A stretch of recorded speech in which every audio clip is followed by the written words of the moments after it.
Today's December 23rd. I'm putting out a quick video because there was another incident in my backyard on my property. But I wanted to do kind of a brief after action for the people on my channel, just so anyone who's viewing this has the opportunity to kind of see what I did, my successes and my failures, and then go from there. This thing happened a couple nights ago. 6:30 at night. It was dark already. It was actually on the darkest night of the year, on December 21st. So, quick rundown. 6:30 at night. I'm sitting on my couch, looking at my phone, in my family room, which is above my garage. Lights are on in the family room, cars parked in the driveway, kids running around downstairs, Christmas tree illuminated in the downstairs living area, lights on all over the place. There was no mistake. We were home. Christmas lights on outside, everything. And it was really clear in my mind. I'm looking at my phone, scrolling through Instagram, and I get a notification there's a person in my driveway. I've got a Ring security system. This is not an advertisement for Ring, but if you guys want to throw me money, go for it.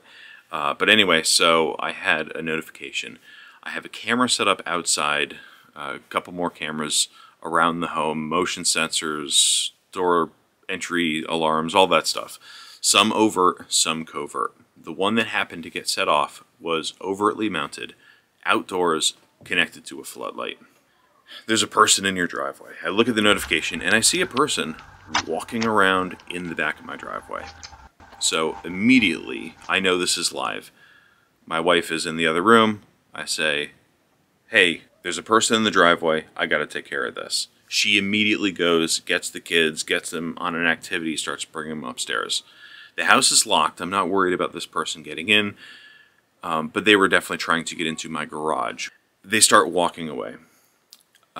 Then I'm still looking at the live feed, and then they turn around and start walking from the back of my yard toward the front, toward the street, and I know my cars are parked in the neck of the driveway.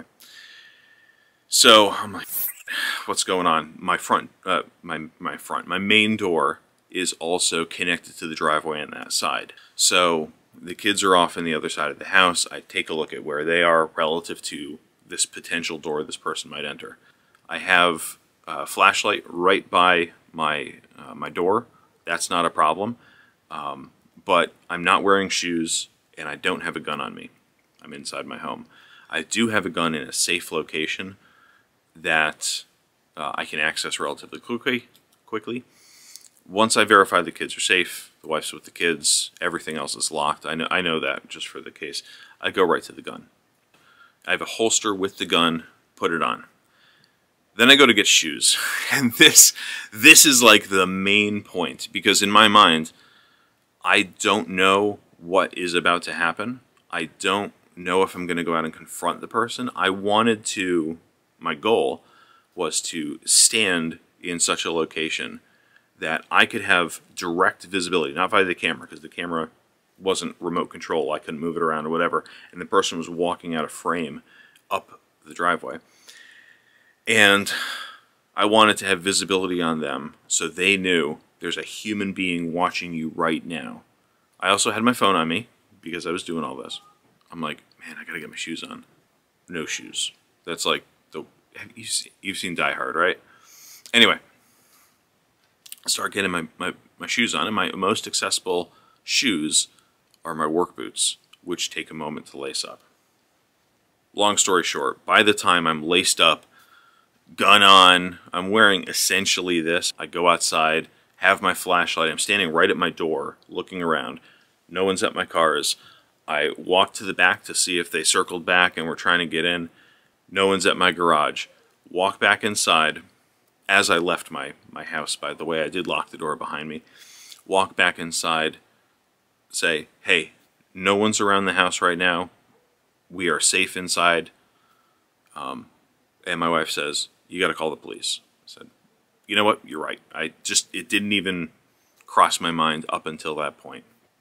I communicate what's going on. I say, this is my name. This is where I'm at. I'm the homeowner of this house. There was a person just outside trying to get into my garage, and I'm assuming my cars. Oh, what did the person look like? I give the description. Okay, we'll have units there right away. Stay inside your home and call me back if there's anything else that changes. I say, you got it. So 911 hangs up on me. The police arrive. They got 3 responding officers and a dog. The dog is so happy to be running down the street. Oh yeah, I can get a meat snack. Just this puppy is so happy to be doing their job, and he was amazing. And then the officer peels over. He's like, "Are you the homeowner?" I say, "Yeah, this is my name. I called you guys," and I start giving the information to the officer. Here's how this shakes out. This kind of thing has been going on a lot in my town and a lot around the state. People are looking to just snatch something easy. They're looking to get into a home, a garage, or a vehicle, grab what they can, get out in like a minute, according to the officer. They've had a number of calls about this. Even that evening, there's been a lot of people around town who have reported people trying to get into vehicles, people trying to get into garages. The officer also told me sometimes there's the case where if they notice a garage or a vehicle is unlocked and it looks like there's something they might want to come back and take, they don't try to take anything right away. They make a note, they walk away, they come back with a vehicle and 2 or 3 other individuals, and then they grab what they can and go. This could have been a very dangerous situation, according to the officer. He asked if my garage was unlocked. I said, "No, sir, it's locked currently." Are your cars locked? "Yes, sir, they are." He said, "Okay, we'll stick around for a couple minutes. We'll keep an eye out. Can you send me the screen captures and the video of what you recorded on your security system?" I said, "Absolutely." I sent that to him. There's a couple hypotheticals here that I want to break down. Number 1, I had the opportunity to stay inside my house, call the police immediately. Maybe they could have come in time to stop this person in the act. Maybe not. In a whole, that would have been safer than confronting this person. Whether confronting remotely by, me being up on my deck, being able to look down on this person, shine a flashlight on them, and see what was going on. That other individual doesn't know that I'm armed, doesn't know that, I have them on camera already, but they could respond with force, even though I have a, higher ground. Don't try it! High ground! Second item. If my garage was unlocked and the person was able to get in, when I was doing that initial check of the area, let's pretend for a moment this person entered my garage or in my vehicle. I come down with a flashlight. "Hey, what are you doing?" Now, I could potentially be between the exit and where they are. So now they're just a trapped, cornered wild animal, essentially. This person, this individual, might have a lot of fear, might have a fight, flight, or freeze, and maybe their response is fight, and maybe their response is flight in my direction, which to me looks an awful lot like fight. I've got to make a determination at that point. How do I handle this individual? They're approaching me, attacking me, aggressing toward me, whatever the case is. Number 3, my communication, I brought this up in the last time this happened, my communication was way better than the last time this happened, still could have been better. My communication to my wife was not really clear with what I was going to do, my procedure, what was going on. She knew, get the kids, make sure they're safe, be within arm's reach of them in a moment if anything was going to go on. She knew that I was going to check all the doors and make sure everything was locked. She did not know I was going to go outside, and she did not know that I was going to take a look for this person. So all in all, this went pretty well. Police officers left. They never found the person from what I understand. Later I sent a text message out to my neighbors. I said, "Hey guys, just to give you a heads up, this is what happened. Here's a photograph of the individual. We're all set. Please keep your homes, garages, cars locked." All that.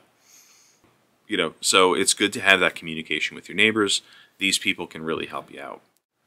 Stay safe. Keep an eye on each other. Keep an eye on your family. And then keep an eye on your close proximity. Make friends with your neighbors. Have that line of communication. That's a huge benefit in these circumstances. I could have told my neighbors a lot sooner. I could have sent them a text within a couple of minutes of this happening. So that was time where I could have sent a quick blast out. Hey, guys, stay inside your homes. Cops are coming. I'll fill you in later. Just make sure everything's set. All that. Because we don't know what the situation was. This could have been more than one person. I only saw one person, but that doesn't mean there aren't more around the area. Stay safe out there, guys.